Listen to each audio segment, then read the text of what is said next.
여러분, 집안에 두는 작은 물건 하나가 돈의 흐름을 바꿀 수 있다는 사실을 아십니까? 풍수학에서는 집을 단순히 사람이 머무는 공간이 아니라 기운이 순환하는 통로라고 봅니다. 이 통로 속에 어떤 물건을 두느냐에 따라 기운의 흐름이 달라지고 결국 재물과 복, 행운의 크기까지도 변화합니다.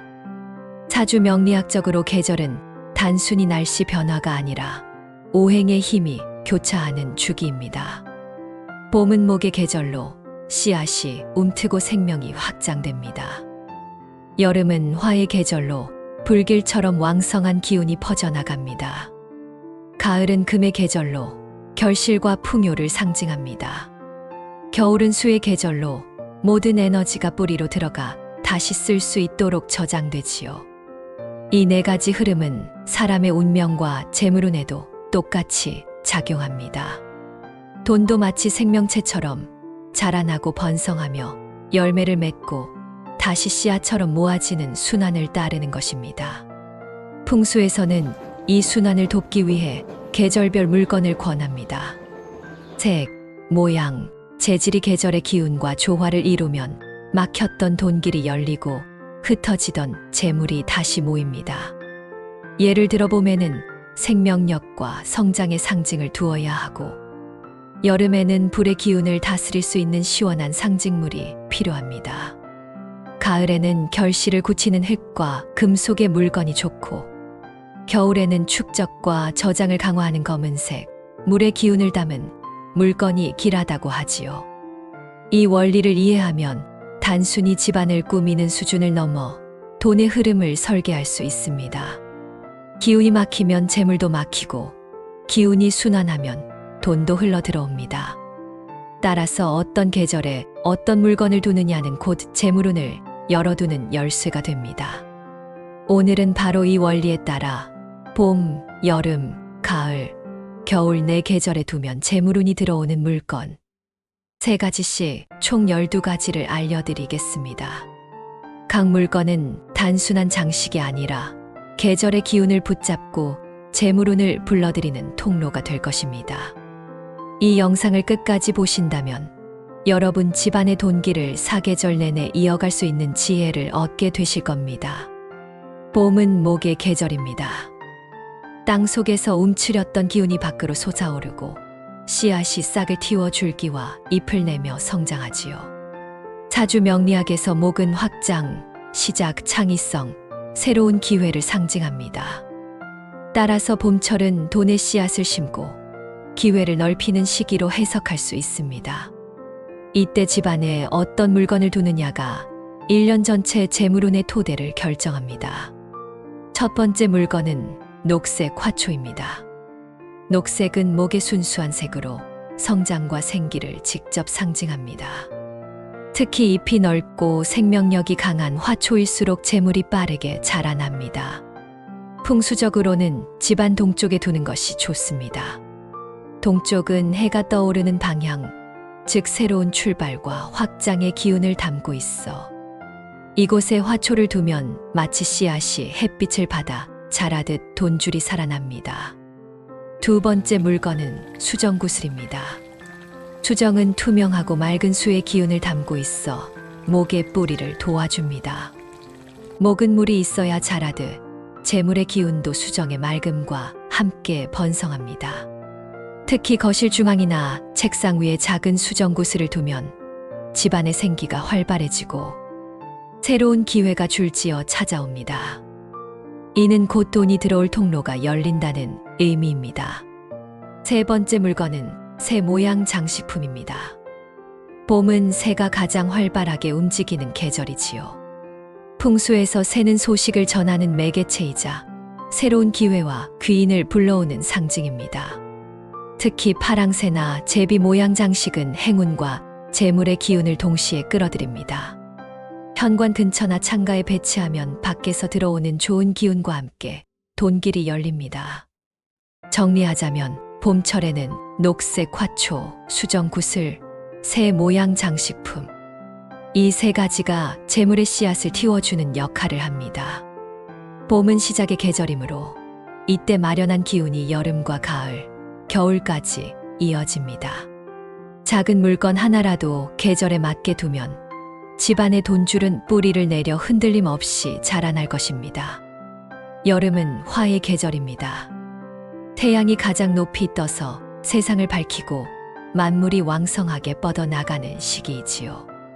그러나 화의 기운은 양날의 검과 같습니다. 기운이 넘치면 사업이 번성하고 재물이 빠르게 돌지만 제어하지 못하면 불길이 모든 것을 태워버리듯 돈이 쉽게 새어나가기도 합니다. 따라서 여름철 재물 물건은 강한 불의 에너지를 순환하고 안정시켜 재물로 바꾸는 도구가 되어야 합니다. 첫 번째 물건은 청동종입니다. 화는 금속을 단련하는 힘을 가집니다. 뜨거운 불길 속에서 쇠가 더욱 단단해지듯 여름철 불의 기운은 금속을 만날 때 안정된 재물로 전환됩니다. 풍수적으로는 청동종이나 금속 장식을 거실 중앙에 두면 좋습니다. 불의 강한 에너지가 집안 한가운데서 흩어지지 않고 재물의 뿌리로 굳어집니다. 두 번째 물건은 수반, 물을 담은 그릇입니다. 불은 물을 만나야 균형을 찾습니다. 특히 여름에는 물이 불의 기운을 다스리면서 동시에 재물의 순환을 도와줍니다. 투명한 수반에 맑은 물을 담고 연잎이나 작은 수초를 띄워두면 더욱 효과가 큽니다. 풍수에서는 이를 수생제라 부르며 돈이 고이지 않고 끊임없이 흘러드는 원리를 설명합니다. 배치는 남쪽 창가가 길합니다. 남쪽은 태양이 가장 강하게 드는 방향으로 이곳에 수를 두면 화의 기운이 부드럽게 제어됩니다. 세 번째 물건은 거울입니다. 거울은 빛을 반사하고 기운을 분산시키는 역할을 합니다. 여름에 화는 기운이 한 곳에 몰려 폭발하기 쉬운데 거울을 배치하면 기운이 부드럽게 분산되면서 집안에 조화가 생깁니다. 특히 거실 남쪽 벽이나 주방 근처에 원형 거울을 두면 화의 기운이 원만하게 흘러가고 재물이 흩어지지 않습니다. 명리학적으로도 원형은 조화와 순환을 상징하여 들어온 재물이 빠져나가지 않고 계속 이어지게 만듭니다. 정리하면 여름철에는 청동종, 수반, 원형 거울이 핵심 물건입니다. 불의 에너지를 단단한 재물로 굳히고 물과 거울로 기운의 균형을 맞추면 여름철에도 돈이 태워지지 않고 안정적으로 모일 수 있습니다. 여름은 소비가 늘고 지출이 많아지는 계절이지만 이 물건들을 올바른 자리에 두면 지출은 줄고 재물은 단단히 쌓이는 흐름을 경험할 수 있을 것입니다. 가을은 금의 계절입니다. 오행에서 금은 단단함과 수확, 그리고 재물 자체를 상징합니다. 봄과 여름 동안 뻗어나온 목과 화의 기운이 가을에 이르면 결실로 응축되고 풍성한 수확으로 이어집니다. 명리학에서는 이를 실속의 시기라 부르며 가을철의 기운을 잘 붙잡는 사람이 재물을 오래 간직한다고 설명합니다. 따라서 가을 물건의 핵심은 돈이 흩어지지 않게 모으고 결실을 안정적으로 유지하는 것입니다. 첫 번째 물건은 황금빛 그릇입니다. 금의 계절의 금속 재질은 그 자체로 재물의 상징이 됩니다.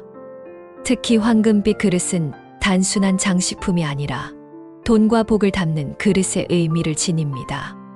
풍수에서는 식탁이나 거실에 황금빛 그릇을 두고 그 안에 곡식이나 견과류를 담아두면 재물운이 더욱 강해진다고 설명합니다. 이는 곡식의 풍요와 금의 결실이 합쳐져 재물이 쌓이는 창고의 기운을 형성하기 때문입니다. 두 번째 물건은 호박 장식입니다.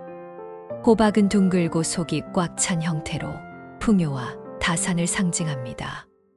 동양에서는 오래전부터 호박을 복을 담는 그릇으로 여겨 부적처럼 사용했습니다. 특히 가을은 곡식과 열매가 가득한 시기이므로 호박 장식을 거실이나 주방에 두면 수확의 기운이 집안으로 들어옵니다. 풍수에서는 호박이 가진 속이 빈 구조가 재물의 통로를 넓히고 돈이 흘러들어 차곡차곡 쌓이게 한다고 봅니다. 세 번째 물건은 곡물을 담은 유리병입니다. 콩팥, 렌틸콩 같은 잡곡을 투명한 유리병에 담아 주방이나 거실 한쪽에 두면 좋습니다. 풍수에서는 유리병 속에 알곡이 가득 차 있는 모습 자체가 풍요와 충만함을 의미한다고 봅니다. 명리학적으로 곡물은 금과 토의 결합으로 노력의 결실이 실물로 드러나는 것을 뜻하지요. 따라서 집안에 곡물 유리병을 두면 양식이 끊이지 않고 재물이 차곡차곡 쌓인다는 상징이 됩니다. 특히 곡식이 보이는 투명한 그릇은 들어온 재물이 감춰지지 않고 드러나며 재물의 흐름이 이어진다는 길한 기운을 불러옵니다. 정리하면 가을철에 재물을 불러들이는 물건은 황금빛 그릇, 호박 장식, 곡물을 담은 유리병입니다. 금의 계절에는 실속이 중요하기 때문에 이 물건들은 단순히 예쁜 장식이 아니라 집안 재물 창고를 채우는 매개체 역할을 합니다. 봄, 여름에 뿌리고 키운 재물의 기운이 가을의 결실로 완성되려면 반드시 이 시기에 돈을 안정적으로 붙잡아야 합니다. 그렇지 않으면 흘러넘친 돈이 쉽게 흩어져 버릴 수 있기 때문입니다. 겨울은 수의 계절입니다. 눈과 얼음 속의 모든 것이 멈춘 듯 보이지만 사실은 새로운 시작을 준비하는 고요한 시기입니다. 사주 명리학에서 수는 지혜, 저장, 축적을 의미합니다. 겨울은 밖으로 드러나는 결실보다는 안에서 기운을 간직하고 돈을 지켜내는 것이 중요합니다. 그래서 이 계절의 물건은 재물이 흩어지지 않게 모으고 다시 순환할 수 있도록 보호하는 성격을 가집니다. 첫 번째 물건은 흑옥입니다. 검은색은 수의 색이고 옥은 기운을 안정시키는 보석입니다. 풍수에서는 흑옥을 집안 북쪽에 두면 재물의 저장 창고가 열리고 흩어질 뻔한 돈이 다시 단단히 묶인다고 봅니다. 특히 흑옥은 심리적 안정과 집중력을 주어 불필요한 지출을 막는 효과까지 있다고 해석됩니다. 두 번째 물건은 항아리나 단지입니다. 흙으로 빚은 항아리는 그 자체가 저장의 상징입니다. 풍수에서는 토는 금을 품는다라고 하여 흙은 돈을 보호하는 그릇 역할을 합니다. 겨울철에는 작은 항아리에 쌀이나 콩 같은 곡식을 담아두면 집안 재물운이 끊어지지 않고 다음 해로 이어진다고 합니다. 이는 단순히 곡식을 보관하는 차원을 넘어 재물의 에너지를 잡아두는 의례적 장치로 여겨졌습니다. 세 번째 물건은 수의 상징인 분수 장식입니다. 겨울에 물은 얼어붙지만 집안에 작은 분수나 수의 장식을 두면 흐르는 물의 이미지를 통해 재물의 순환을 이어갈 수 있습니다. 풍수에서는 물이 흐르는 모습을 보는 것만으로도 돈의 기운이 정체되지 않고 움직인다고 해석합니다. 특히 현관에서 안쪽으로 향하는 위치에 작은 분수를 두면 밖에서 들어온 돈이 집안 안으로 흘러드는 효과가 있습니다. 정리하면 겨울철에는 흑옥, 항아리, 분수 장식이 재물을 저장하고 보호하는 핵심 물건입니다. 수의 계절은 기운이 외부로 확산되는 것이 아니라 땅속에 깊이 응축되는 시기입니다. 이때 돈을 지켜내지 못하면 봄이 와도 씨앗이 자라지 못합니다. 따라서 겨울은 반드시 저장과 보호의 원리를 따라야 하며 이 물건들이 그 역할을 충실히 해줍니다. 결국 겨울은 단순히 추운 계절이 아니라 재물을 지키는 지혜의 계절인 것입니다. 사계절은 단순한 자연의 변화가 아닙니다. 명리학적으로는 인간의 삶과 재물의 흐름을 지배하는 오행의 주기이지요. 봄의 목은 뻗어나가고 여름의 화는 번성하며 가을의 금은 결실을 맺고 겨울의 수는 이를 다시 간직합니다. 이 네 가지 흐름이 균형을 이루어야 재물 또한 흘러들어와 단단히 자리 잡을 수 있습니다. 만약 한 계절의 기운을 놓치면 마치 논에 물이 부족하거나 과다한 것처럼 수확이 흔들리고 결국 돈줄도 불안정해집니다. 풍수학에서는 집안의 구조를 단순히 공간이 아니라 기운의 그릇으로 해석합니다. 계절마다 어울리는 물건을 집안에 두는 것은 단순한 장식이 아니라 그릇의 균형을 맞추고 돈의 통로를 열어주는 행위입니다. 여기서 중요한 점은 물건 그 자체가 기적을 일으키는 것이 아니라 계절과 방향, 배치의 원리가 결합할 때 비로소 효과가 나타난다는 것입니다. 예컨대 봄의 화초는 동쪽에 두어야 하고 여름의 수반은 남쪽에, 겨울의 분수는 현관에서 안쪽으로 들어오는 방향에 두어야 효과가 극대화됩니다. 이는 단순히 미신이 아니라 오행과 자연의 순환에 기반한 논리적 배치입니다. 결국 재물운이란 하늘에서 갑자기 떨어지는 행운이 아니라 자연의 흐름과 집안의 기운을 조화롭게 맞추었을 때 열리는 문이라 할 수 있습니다. 작은 물건 하나라도 올바른 시기와 자리에 두면 막혔던 돈길이 열리고 흩어지던 복이 모이며 가정 전체가 풍요로워집니다. 이제 여러분의 집안을 한번 돌아보십시오. 계절의 기운에 맞는 물건이 잘 놓여 있는지, 혹시 놓치고 있는 것은 없는지 살펴보는 것만으로도 재물의 흐름은 달라집니다. 오늘 말씀드린 12가지 물건을 계절별로 실천해 보신다면 지갑이 두둑해지는 경험을 직접 하시게 될 겁니다. 여러분 모두 사계절 내내 돈과 복, 행운이 가득하기를 진심으로 축원합니다. 오늘 개운 비법 내용이 마음에 드셨다면 구독, 좋아요와 알림 설정은 앞으로 여러분의 재물운을 키우는데 많은 도움이 될 것입니다. 지금까지 함께 해주셔서 감사합니다.